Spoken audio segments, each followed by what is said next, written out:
तो नमस्ते, प्रणाम, हर हर महादेव। जितना हमारे भाई फेसबुक फ्रेंड लोग और इंस्टाग्राम फ्रेंड लोग हैं, सब लोग को दिल से प्रणाम है। आप लोग आज हमारे फिर न्यू ब्लॉग में एंड तक बने रहिएगा गाइस। आप लोग को हम एक चीज़ और बताने वाले हैं और देखिएगा हमारे ब्लॉग के माध्यम से गाइस। और हमारा फिर शूटिंग चल रहा है जौन बहुआरा वाइन पे बहुत लागत के साथ आने वाला है। जल्द ही आप लोग को टीचर हम दिखाएंगे और बताएंगे। हम अपने ब्लॉग को माध्यम से एंड तक हमारे ब्लॉग में बने रहिएगा।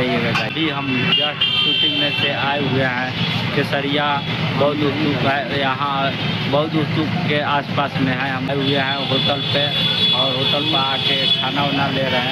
और हम और हमारा साथे है अंकुश शेखर भाई चला रहा है गाइस। और आप लोग हमारे एंड तक बने रहिएगा, आप लोग को दिखाएंगे। और देखिए हमारा खाना पैक हो रहा है, खाना लेने आए हुए हैं गाइस। ये सब पैक हो रहा है, आप लोग को दिखाएंगे। एंड तक बने रहिएगा हमारे ब्लॉग वीडियो। ये पूरा खाना सबके रखा रहा है, ये सब अभी दिखाएंगे। आप लोग बने रहिएगा हमारे ब्लॉग।